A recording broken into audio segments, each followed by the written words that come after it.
Hi, everyone, and welcome to the special simulcast of the Neil Haley Show, and also celebrity interviews live from the Grotto with Greg Hanna. Greg, how are you, man? And Fantastic, Neil.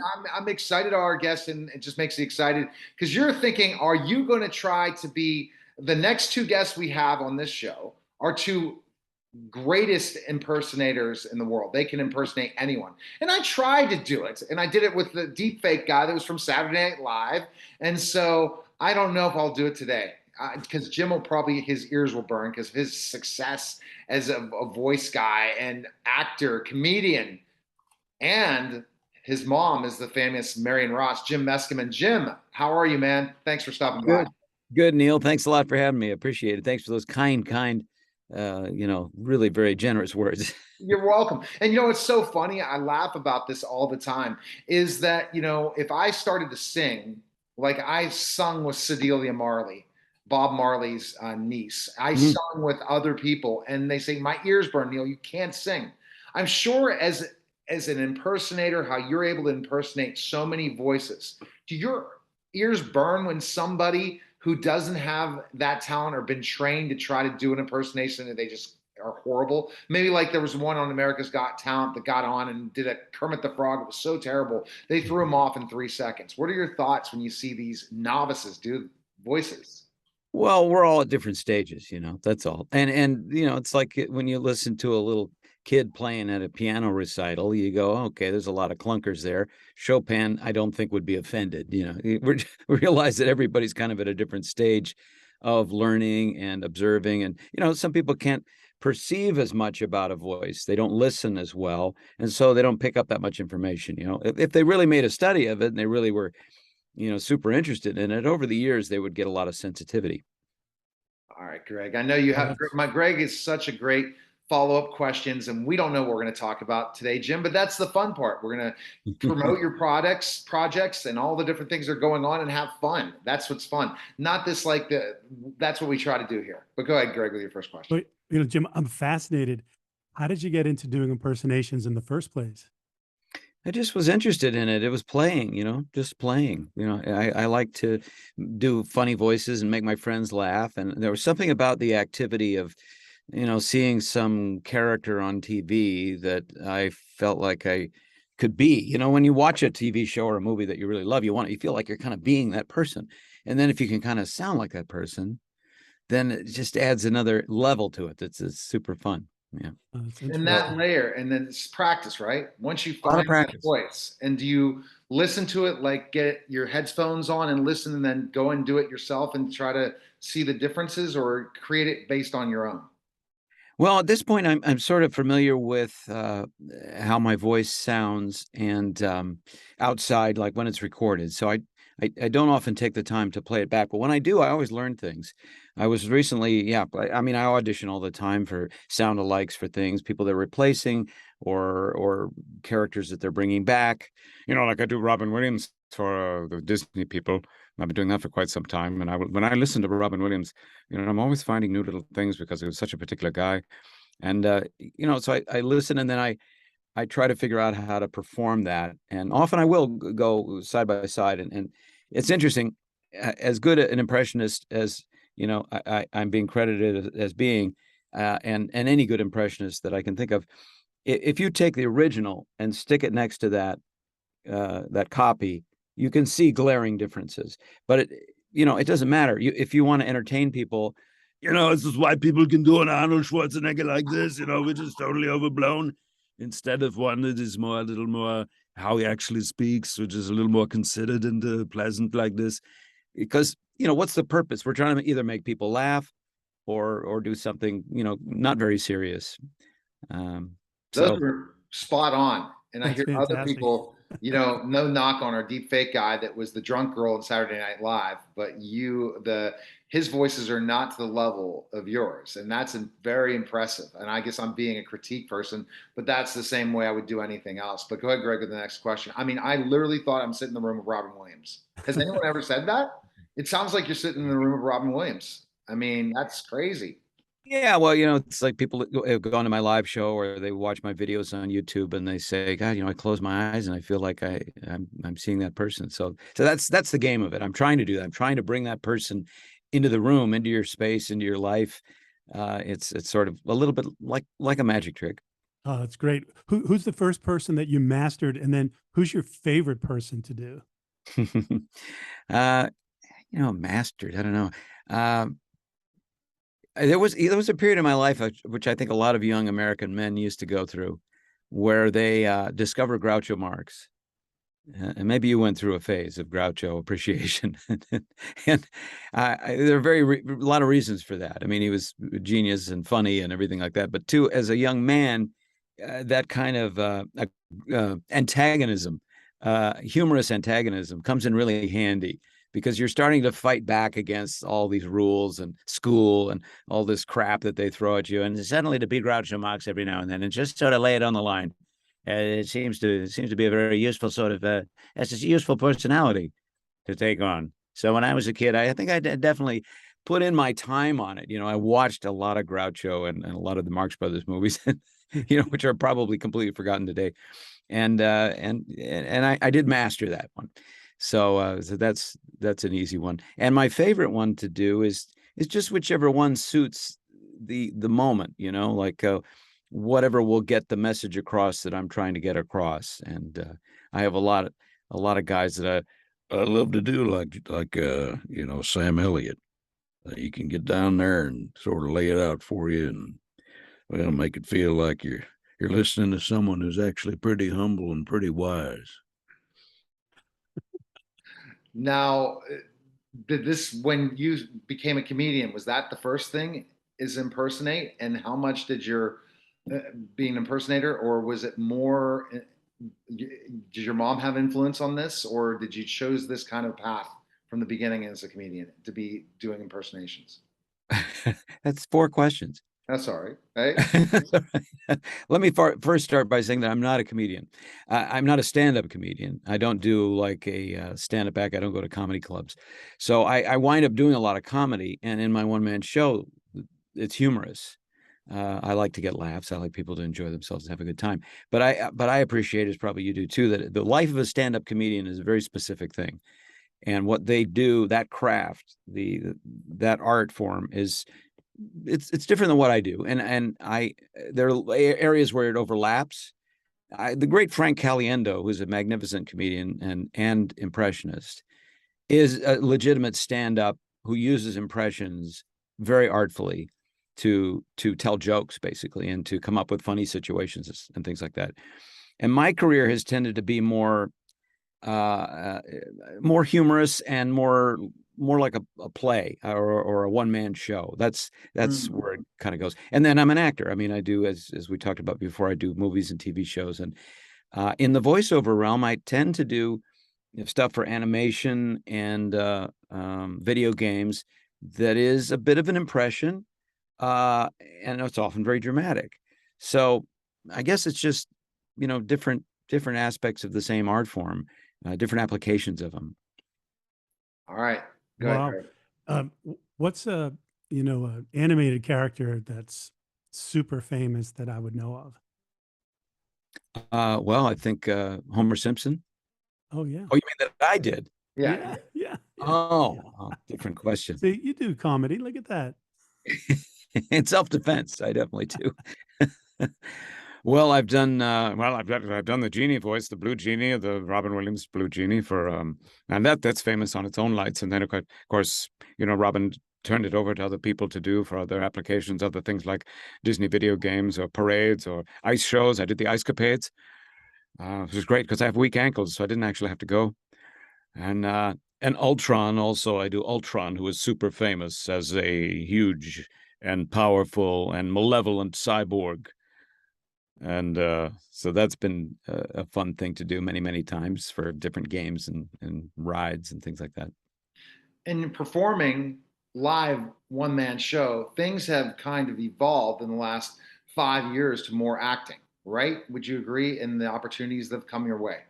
Yeah, well, I've been an actor for 35 years. I kind of started in commercials and improv, and I was on Whose Line Is It Anyway, the British show, and I was on The Fresh Prince of Bel-Air back in 1994, and which I still get recognized for that episode where I played Will Smith's teacher. And I did impressions in that show too, because it was a teacher who was kind of like a little bit like the teacher in Dead Poet Society, who was entertaining and inspiring to the kids. So they had him do impressions and stuff. And so I've continued to be an actor all through my career, and that's really kind of where my emphasis has been, because I love movies. I love great performances. I love to see brilliant actors. And it excites me. So that's really where I've been going. But I started to really market myself, if you will, as an impressionist around 2008, and then I had a viral video in 2011, and after that, things really started to take off in the impressions area. But it opened up doors for me in acting too. So it's difficult when you're an actor and you're trying to separate yourself out from the massive pack of people who are talented and wonderful and attractive. Uh, you you have to find what it is that you have that sort of just sets you off. And even though I didn't really notice it too well for a long time, eventually by about 2008, 2009, I was like, okay, idiot, this is this is the thing that you should emphasize, is the impressions and stuff you do, like George W. Bush. It's not everybody that can do a president. I mean, even George W. Bush had difficulty sometimes. Like Joe Biden today has some, it's challenging just to be yourself. Never mind.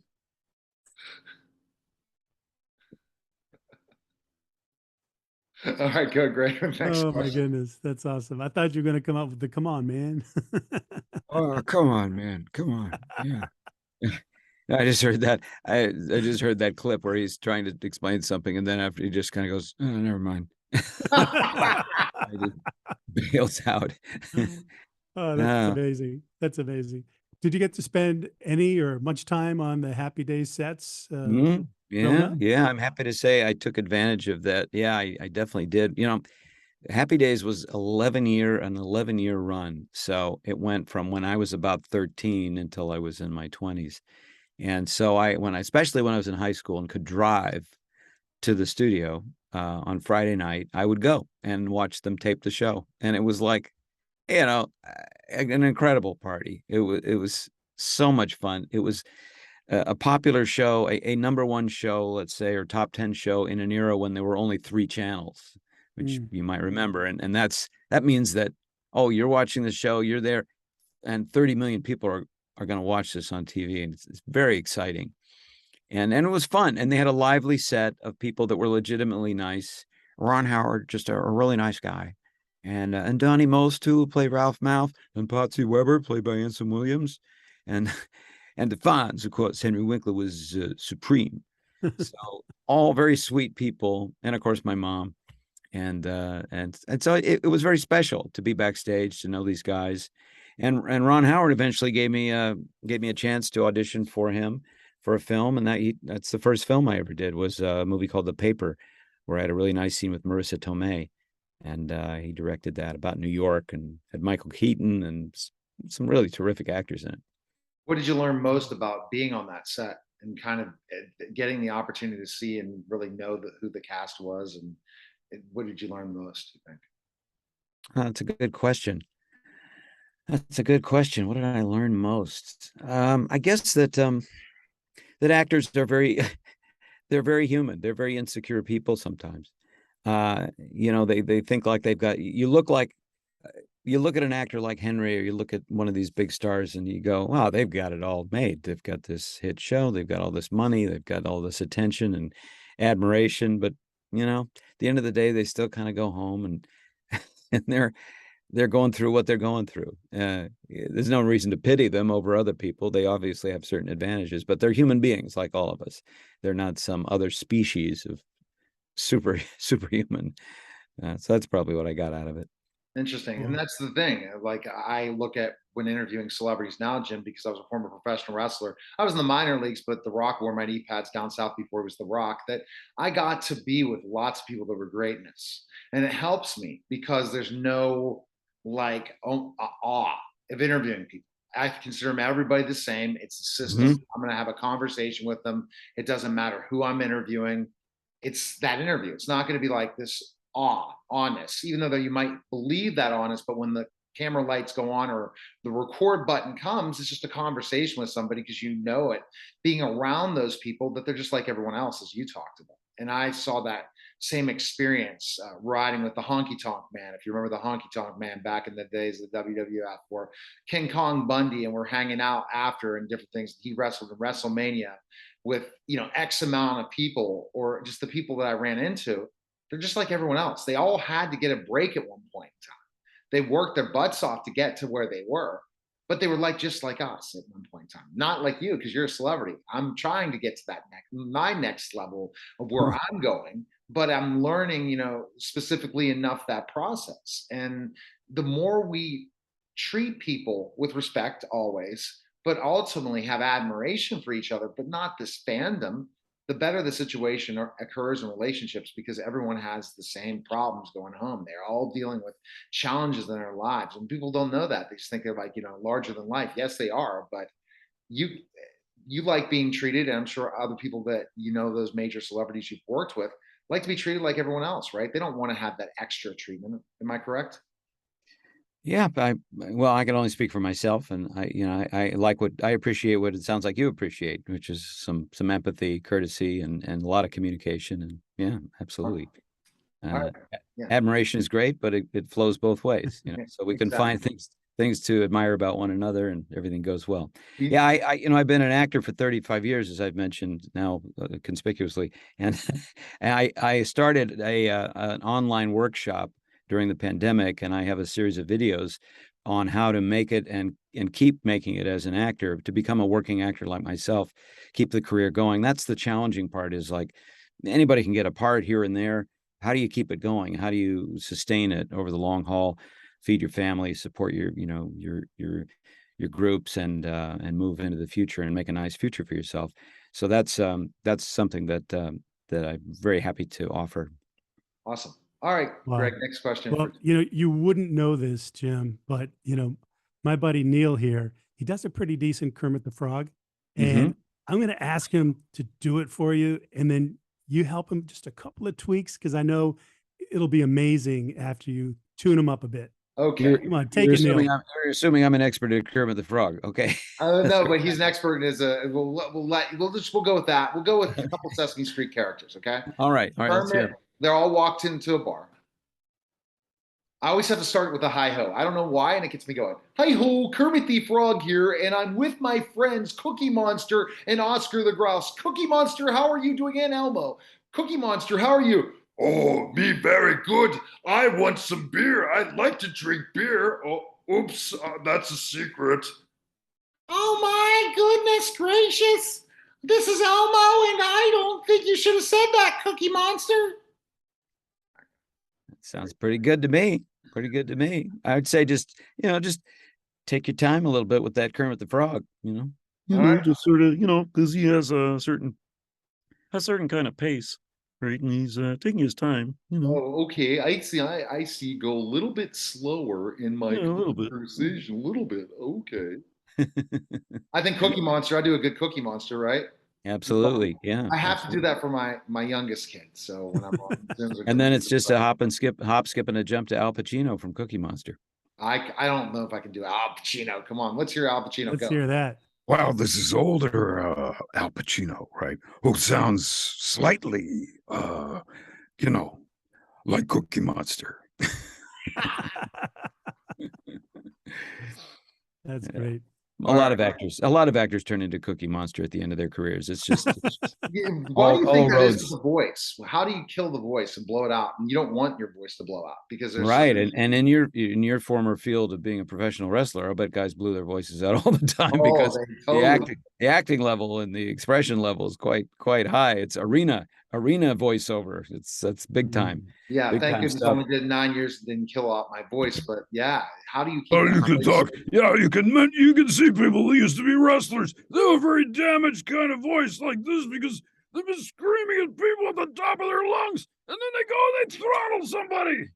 My friend Mark Miro, who was also Johnny B. Bad in WCW, his voice is completely torn. That Wasted. right? Yeah, And you have to protect it. You do have to protect it. And I do such a wide variety of things. I do audiobooks, right? Where I'll read an audiobook for 20 hours a week. And that's puts a lot of, even though you're just you may just be talking like this, just the quantity and the sheer numbers of hours in the booth in front of the mic tends to dry your throat out. And at the end of the week, you really sound different, and you got to really take care of it. so I have to start doing that because I'm doing at least 15 shows a week. So I gotta work on that. And the thing, and I'm trying to have even lower, not use the voice as much because I do have a good booming voice in certain ways. All right, let's go to Greg. Now, no, I'm going to go first. I'm sorry, to Jim. Latest projects you have. I mean, I was seeing some of those things you're in now, man.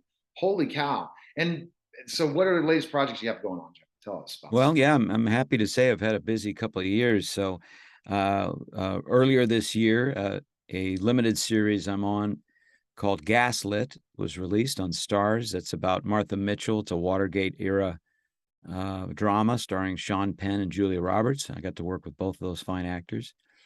So I played a senator, Senator Gurney from Florida. And so that's out, and people have been admiring that.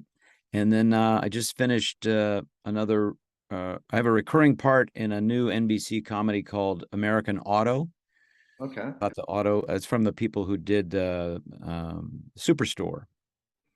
So it's a comedy very very much like the British Office, I think, and it's fun to work on. I enjoyed it very much. That's on NBC, American Auto.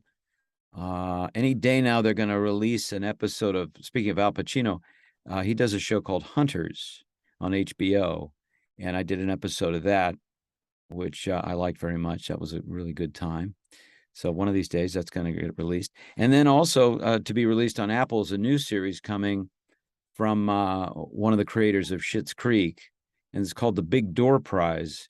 Very charming comedy about a fortune-telling machine that suddenly is discovered in a small town, and it starts dispensing cards that tell people what their destiny should be, or what their destiny is, and what they should do with their lives.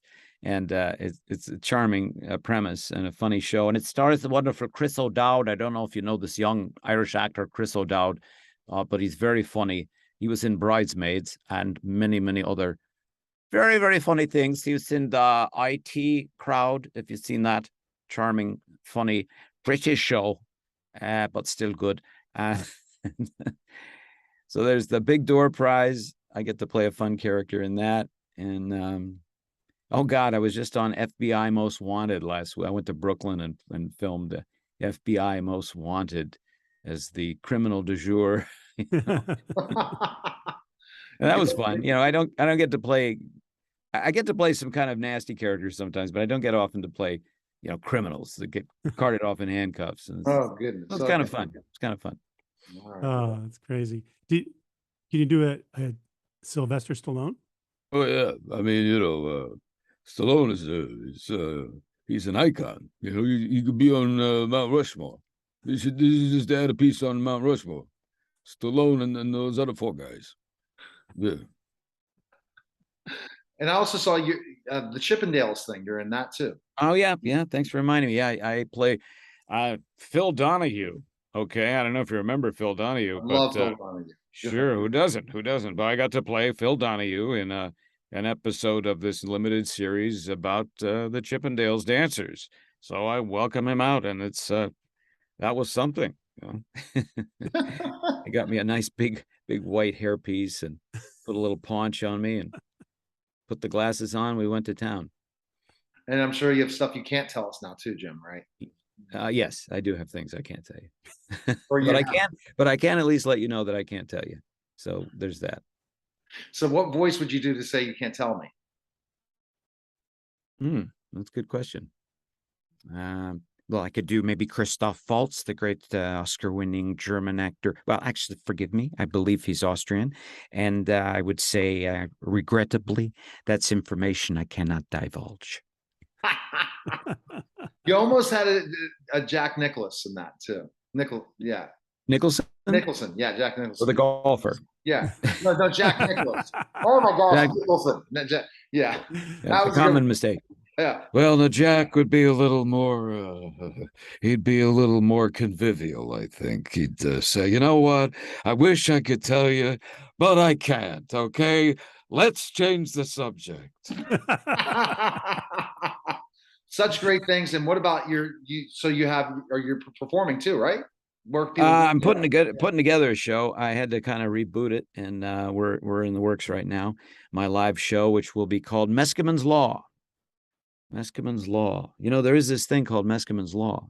I did not know that. Yeah, it's like Murphy's Law. There's a whole bunch of laws, you know, that are, I don't know what you call that category of law. It's not obviously something that you go down to the courthouse to find out about. But Meskimen's Law is there's never time to do it right, but there's always time to do it over. All right. Well, and I found that actually it's shocking to discover, first of all, that there's a law named after you, and even more shocking to discover that law seems to apply completely to your life. Well, Jim, it was great information. Best place to follow you, check you out. Where can they go? You can find me on all the socials. I'm at Jimpressions on Instagram. Jimpressions is kind of my handle on YouTube. Come to my YouTube channel, please, and subscribe. I'm on TikTok. I need a TikTok, but I'm on TikTok. Jim Meskimen, and and also jimmeskimen.com. And for the course I was telling you about, jimworkingactor.com. jimworkingactor.com.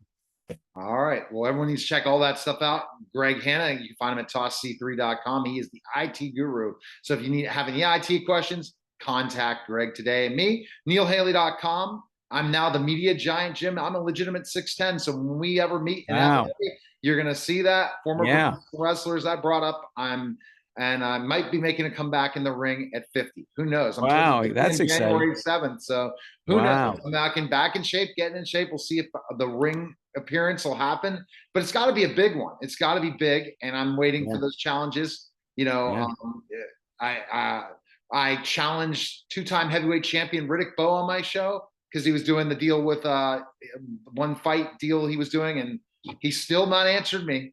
I'm waiting for him to get in the ring. You got him on the ropes. You got him on the ropes. Hey, are you going to talk to Rich Little after this? Yes. Will you please give him my regards? I will. All right. Thanks again. All right. Appreciate it. Yeah, Jim. All right. See you guys. All right. That was the Neil Haley Show, and also celebrity interviews live from the Grotto. Take care, guys.